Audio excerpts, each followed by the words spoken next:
ዶክተር አብይ ባንተ ምክንያት ነው ይሄው አሁን ቤቴን ልዘጋ አኮብኩቤያለሁ። ለሀገሪቷም የማይጠቅም ነገር ብዬ ነው የማስበው። ምክንያቱም እኔ በስቶብኛል።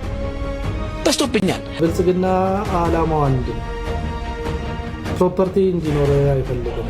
ሰብስክራይብ ለምንድን ነው የማታደርጉት? አሁን ማርኩ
እነዚህ እንግዲህ ርህራሄ የሌላቸው የህዝቡን ገንዘብ እንዲያፍሱ ወይ ደግሞ የህዝቡን ገንዘብ ያርህራሄ ሰብስበው እንዲወስዱ መንግስት ቀጥሮ ያስቀመጣቸው የራዳር ጠባቂዎች የሚባሉ ናቸው። ያው አሁን ላይ እንግዲህ ኢትዮጵያ ውስጥ በተለይ አዲስ አበባ አካባቢ ከአዲስ አበባ ስትወጡና አዲስ አበባ ውስጥ እንግዲህ አንዳንድ ቦታዎች ላይ ራዳር በስቷል አሁን ላይ እና እንዴት እንደሚሰራ አንዳንድ ጊዜ ወንጀለኛ ይመስላቸዋል ወይ ደግሞ መንግስት ያውቃል ይሄን ነገር ያስብላቸዋል የራዳር ጉዳይና ተደብቀው ቪዲዮ ቀርጸው ሌላው ጠብቋችሁ ስፒድ በፍጥነት ነርታችኋልና ብር አምጡ። ዋና ዓላማው አደጋን መቀነስ ኦኬ ሰዎች እንዳይጎዱ ማድረግ ኦኬ እንደዛ ሳይሆን ቀረጥ መውሰድ ነው ወይ ደግሞ ብር መውሰድ ነው ከሰዎች ኦኬ ከሾፌሮች ብር መውሰድ ነው እንጂ የራዳር ዋና ዓላማ አደጋን መቀነስ በፍጹም አይደለም።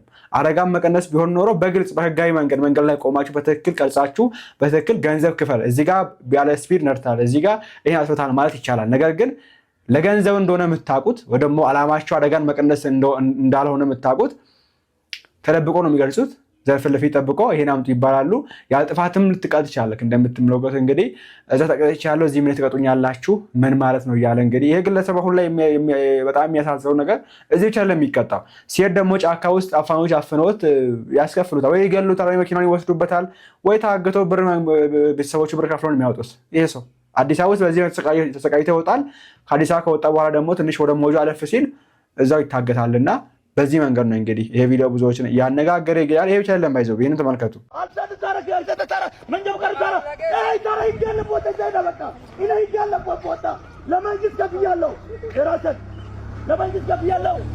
ለመንግስት 3200 ብር ተቀጣለ ከፈለ አይደል እንዴ? ሌላ ምን መከራከር አስፈልገ? ለመንግስት አለበት ሀገር ነው። በብልጽግና ዘመን ያፈራል እንዴ? በብልጽግና ያፈራል ሶስት ያምጡ ለመሰጥ ከበለ ከበርኩት እሺ ከትለ ለምንላል ወይ መንግስት ያለበት ሀገር ነው። እናንተ እየወሰራችሁ ቅረጡ ውሰሩ። ለኔ ስልክ በለታስ ወጋሽ ስልክ በለት ወጣ ይቀራል። እኔ መንግስት ያለበት ሀገር ነው። መንግስት ወሽ ብር ከበላልኩ ከፍያለሁ። አሁን ለራሴ እየፈለኩ ነኝ አይደለም እኔ ተቀጣው ቀጣኝ ላትላና ተላኩት አዳም አንተም ስማ አሁን ቀጥ ብለ መኪና አስተት ሄደ ወደ ነው የሚሄደው ሄዳለ አጄ ፖሊስ ታጋይ እኔ አሳስረኝ ገባቴ ወንዱራ ኮንደም አሳስረኝ ይካለ ቦት ዘይት ገባቴ መጡ ነገር ውስጥ እኔ ምንም ይቶና አልከልኩት እኔ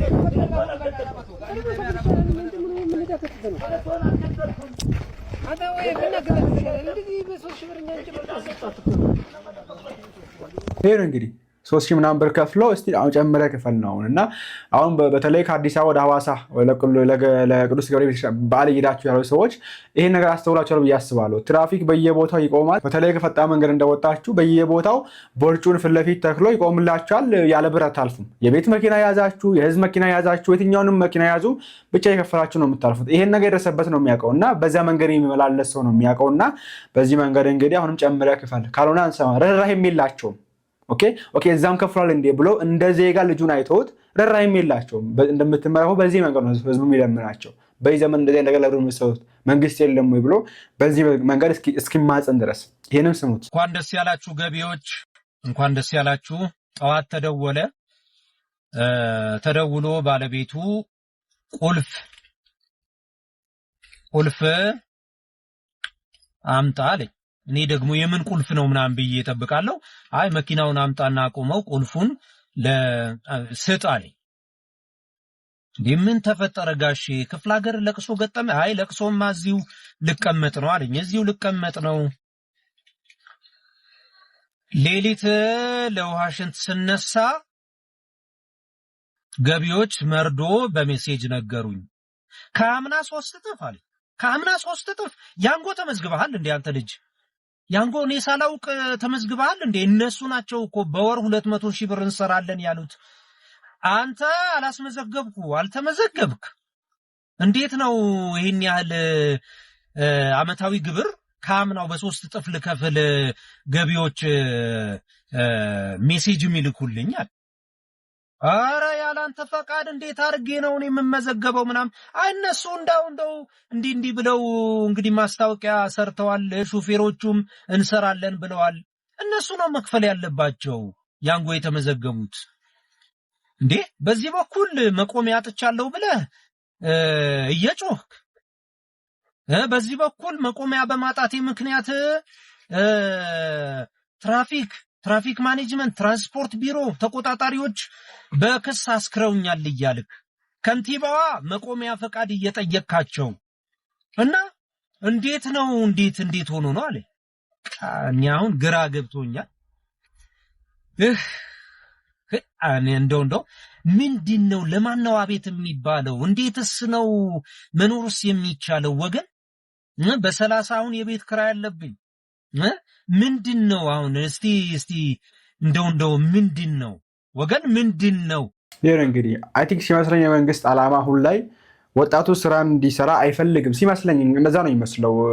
አይታችሁ ከሆነ እነዚህ ፒቱፒዎች በተለይ የዚህ የፎሬክስ ትሬድ የሚደረጉ የቢትኮይን ተዘግቷል ሙሉ በሙሉ። ማንም ማንቀሳቀስ አይችልም። መሸጥ አትችሉም፣ መግዛት አትችሉም። ኦንላይን ሲስተም ኔትፍሊክስ መክፈል አትችሉም። አሁን ላይ ኢትዮጵያ ውስጥ በተለይ ከትላንት ላይ በወጣው ህግ መሰረት ኔትፍሊክስ ራሱ መክፈል አትችሉም የሚል ህግ ወጥቷል ኢትዮጵያ ውስጥ እና ይሄን ስትመለከቱ ምንድነው የሆነ ያለው? የመንግስት ዓላማው ምንድነው ያስብላችኋል? ያ ዋና ዓላማው የሚመስለው ግብር ማስከፈል ነው። ግን ይሄን ሲዘጉ ቀድማችሁ ግብር የምታስከፍሉበትም ሆነ ምን የምታደርጉበትን መንገድ ቀድማችሁ አዘጋጅታችሁ ነው እንጂ እዚህ ጋር ሰው የሚተዳደርበትን ነገር የሚተዳደርበትን ነገር ዘግታችሁበት እናንተ ቀስ ተረጋግታችሁ ሌላ ሲስተም መዘርጋት የምትሞክሩት ነገር እና የሚመስለው ወጣቱ እንዲሰራ አልተፈለገም። ወጣቱ ቁጭ ነው የተፈለገው። ሆን ብላችሁ ሙስና በስቷል ሌብነት ስለበዛ ነው ሰው የተጭበረበረ ነው የሚገኘው። 98 ቢሊዮን ብር ያጭበረበሩ ሰዎች ናቸው እያያችሁ የምትገኙት። የመንግስትን 98 ቢሊዮን ብር አጭበረበራችሁ ምንም ያልተረጋችሁ ሰዎች ዛሬ በፒቱፒ በአንዳንድ የፎሬክስ ኤክስቼንጅ መንገዶች በቢትኮይን ምናምን ነገር በዋሌት ምናምን የሚነገሩ ልጆች ገንዘብ ያጭበረበሩ ነው ብላችሁ ታዘጋላችሁ። እናንተ ግን ማንም አይጠይቃችሁም። 98 ቢሊዮን ብር የአገሪቷን ብር እንቅጥቅጥ አድርጋችሁ ባላችሁ። ይሄ ነው የሆነ የሚገኘውና ዶክተር አብይ በአንተ ምክንያት ነው ይሄው አሁን ቤቴን ልዘጋ አኮብኩቤያለሁ።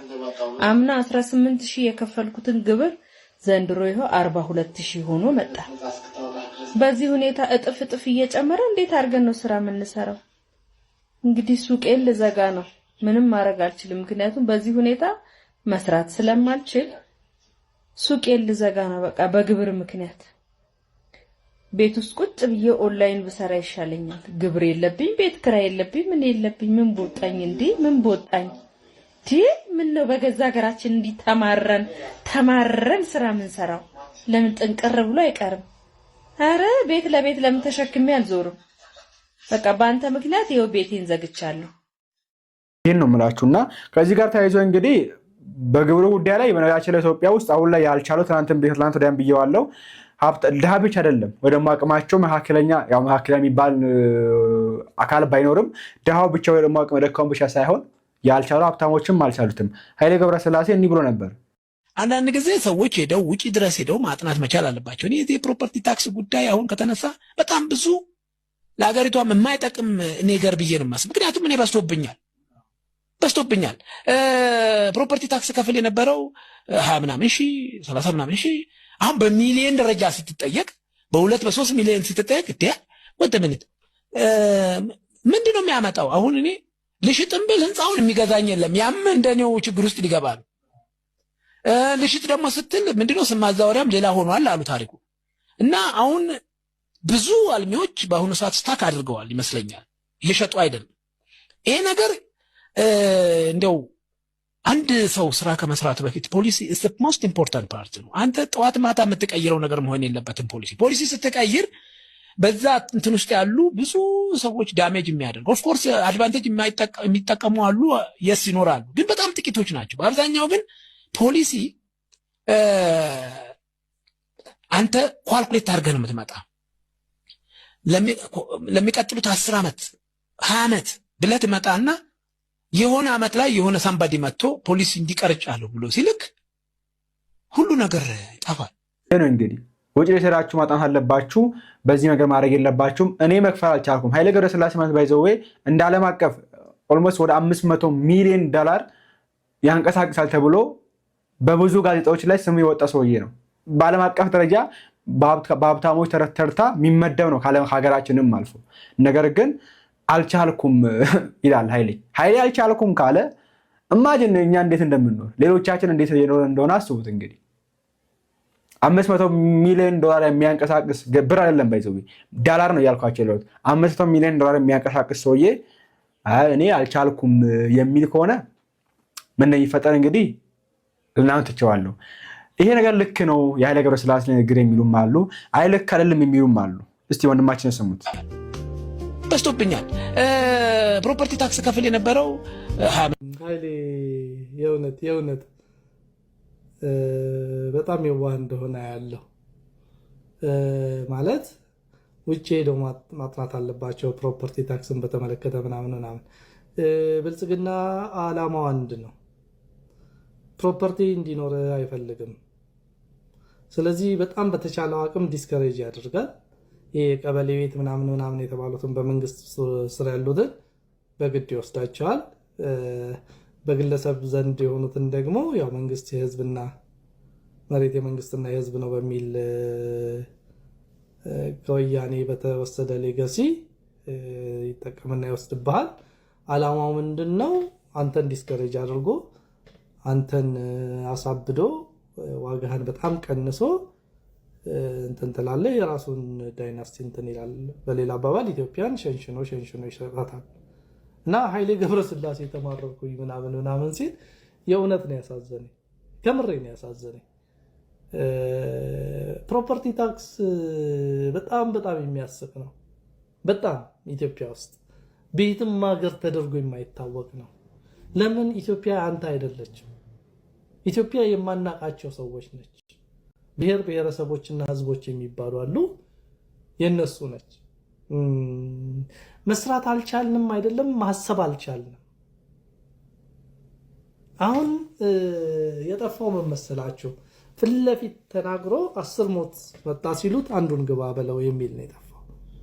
ማለት ከዚህ በላይ ላይ ከጅቡ ታሪክ ላይ ነን አሁን። ማለት እግሩን እየበላው ዝም በል ምንድነው እግሬን እየበላ ነው ድምፁ እንዳይቀሰቅሰው ያለውን ሰውዬ አይነት ነገር ነው እየሆነን ያለ ነው። ኤፍሪ ነጋዴ ተማሯል። የመንግስት ሰራተኛ 63% ተቆርጦበት 37% ነው እጁ ላይ የሚገባው። ይሄ ገቢዎች የሚባል ጅቦች ድርጅት በጣም በሚያስደነግጥ ሁኔታ ነው። ማለት የሚያስደነግጥ ነው አሰራሩ። ማንም ሰው እንዲሰራ አይፈለግም ኢትዮጵያ ውስጥ። ድሆች መስራት አይችሉም። ሴተኛ ዳሪነትን ግን ያበረታታሉ። ሂድ ውስጥ ሰሚት ሳሪስ ምናምን ሴቶች እንደሚሸጥ ቶይ አሻንጉሊት ተደርድረው ታገኛላችሁ። እነሱ ላይ መንግስት ምንም አይነት እርምጃ አይወስድም። ሽንኩርት ደርድራ የምትሸጠውን ግን ያባርራል። ፕሮፐርቲ ታክስ ብቻ አይደለም ማይሌ፣ ኤቭሪቲንግ ኢትዮጵያ ውስጥ ያማርራል። በቃ መኖር የለባችሁም። ከኖራችሁ ተገዝታችሁ ጸጥ ለጥ ብላችሁ የባርነት የእስር ቤት ኑሮ የግዞት ኑሮ ነው የምትኖሩት። መነገድ መሸጥ ምናምን መቻል ያለባቸው የሚያጭበረብሩት ጥቂት ሰዎች ናቸው፣ በብልጽግና ዙሪያ ያሉ ነው የተባለው። አሁን እኔ ኃይሌ ገብረስላሴ ፕሮፐርቲ ታክስ ላይ አንስተህ ይህን ያህል ስታማርር ታስቀኛለህ። ስርዓቱ እንደ ስርዓት ትክክል አይደለም። በቃ ስርዓቱ መቀየር አለበት። እኔ ክቡር ጠቅላይ ሚኒስትር ዶክተር አብይ አህመድ ላይክ ፕሮጀክት ሌቭል ማኔጅመንት ላይ በጣም ሻርፕ ናቸው፣ በጣም ጎበዝ ናቸው። የሰሯቸውን ፕሮጀክቶች ምናምን በጣም አደንቃለሁ። በፖሊሲ ሌቭል ግን ማኔጅ ማድረግ አልቻሉ። ፖሊሲ ቁጥጥርን ይጠይቃል። ፖሊሲ ጥናትን ይጠይቃል። ፖሊሲ እርጋታን ይጠይቃል። ማለት ይህን ከተማ አይተህ በአንድ ቀን አታፈርሰው፣ አማራጭ ይጠይቃል። አይም ሶሪ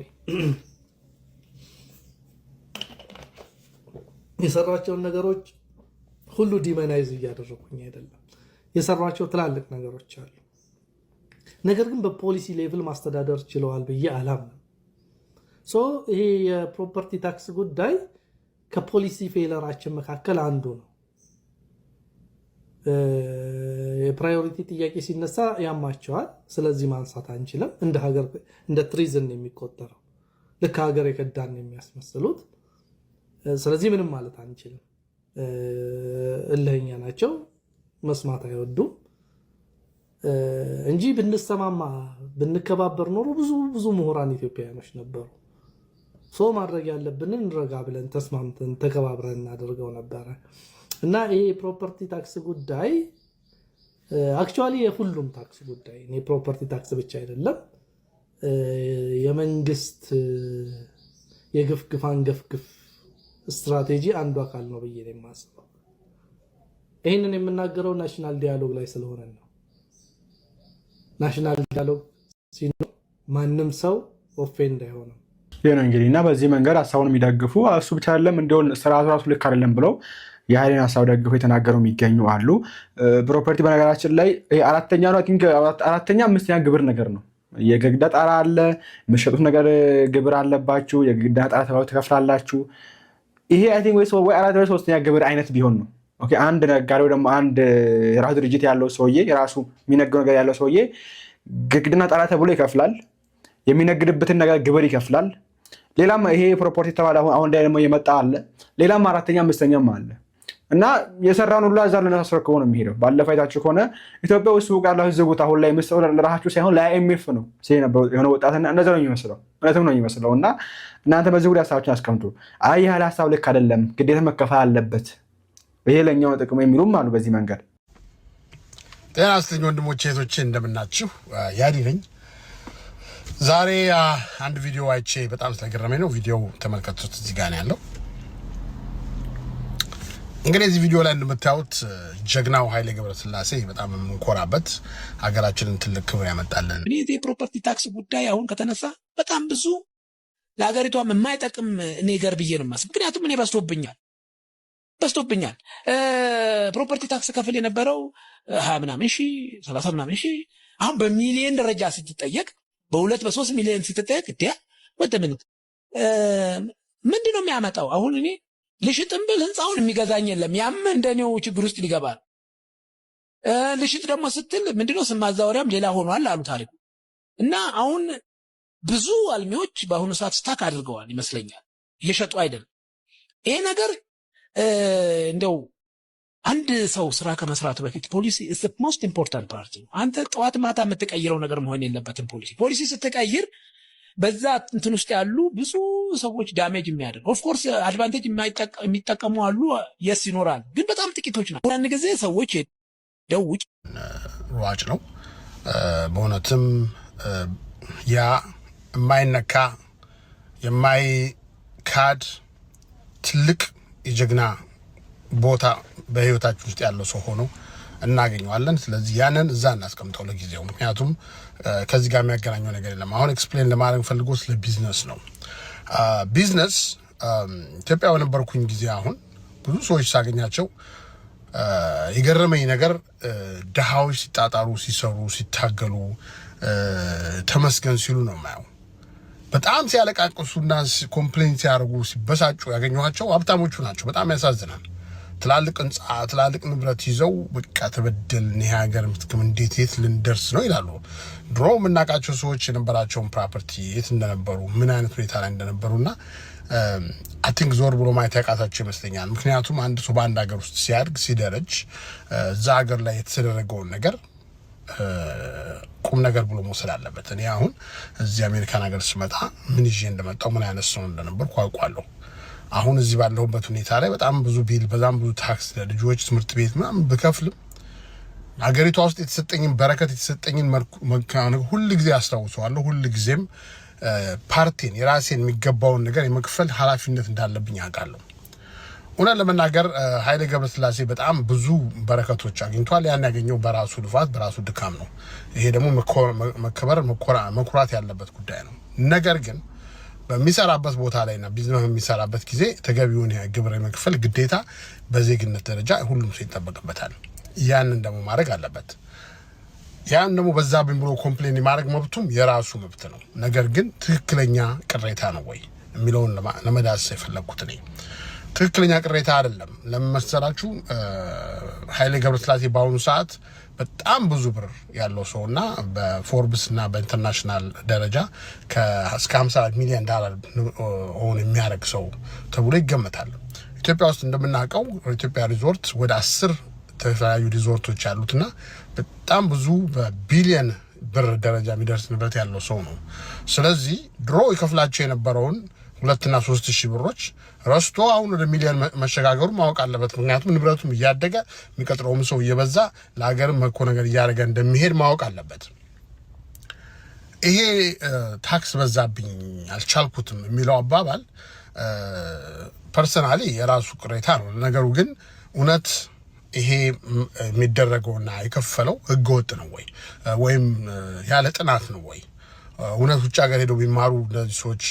መንግስት ብዙ ቅናሽ ያገኛሉ የሚለውን ነው ለማየት የፈለኩት ነኝ እውነት ለመናገር የዓለም የፕሮፐርቲ ታክስ የሚባለው ሊስቱ አለኝ እኔ አይቼዋለሁ በእውነቱ በሊስቱ ላይ ኢትዮጵያ በጣም ጥቂት ዝቅተኛ ከሚያስከፍሉት ሀገሮች ውስጥ አንዷ ናት አንዳንድ ሀገሮች ጭራሽ ዜሮ የሚያስከፍሉ አሉ ምክንያቱም ትልቅ የኦይል የነዳጅ ሀብት ስላላቸው ማለት ነውና ኢንቨስተሮች ተመምጣት ተፈልጉ ሌሎቹ በጣም ከፍተኛ ነው በተለይ አሁን ያለንበት አሜሪካን አይነት ሀገር በጣም ትልቅ ነው የሚያስከፍሉት ግን እሱን እንተው ምክንያቱም ስለ አሜሪካ አለመናወራው ስለ ኢትዮጵያ ነው የምናወራው እና ኃይሌ ገብረስላሴ ለምሳሌ 1 ቢሊዮን ብር አለው 1 ቢሊዮን ብር የሚያወጣ ንብረት አለው ብለን ብንገምት 10 ሪዞርት ከዛ በላይ ሊሆን ይችላል እንዴት አርጎ 2 ሚሊዮን ብር ከፈለ በአመት የሚለው ነው መክፈሉን አልጠራጠርም ትክክለኛ ከፍሏል ነገር ግን በከፈለው ከቁጥጥር ውጭ ውስጥ ነው የሚለው ለማየት 5 ፒርስ ካንትሪ ምንላቸው ከጎን ያሉ ሀገሮችን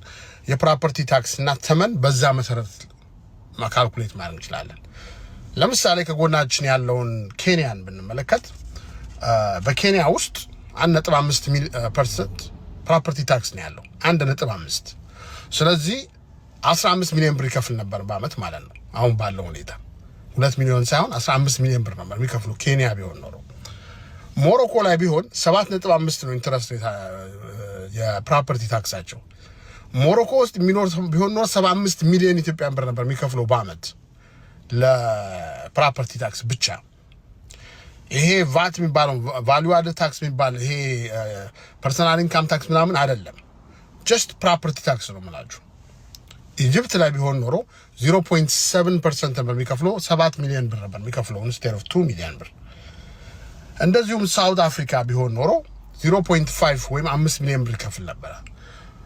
ኤቭሪዌር ታክስ የመክፈል ግዴታ አለ። ምክንያቱም አገር የሚገነባው በታክስ ነው። በተለይ ፍሪ ማርኬት ኢኮኖሚ ስንገነባ ማለት ይመስለኛል እኛ ከሶሻሊስት ገቨርንመንት የመጣን ስለሚሆን ይመስለኛል ክፍያዎች በጣም ያማሩሩናልና ትክክል አይደለም እንላለን። ነገር ግን በፍሪ ማርኬት ኢኮኖሚ ለገቨርንመንት መክፈልና ተገቢውን ታክስ የመክፈል ግዴታ በዛ ኢኮኖሚ ውስጥ የተሳተፈው ሰው ላይ አለበት። የኃይሌ ገብረስላሴ ሙሉ መብቱ ምንድነው?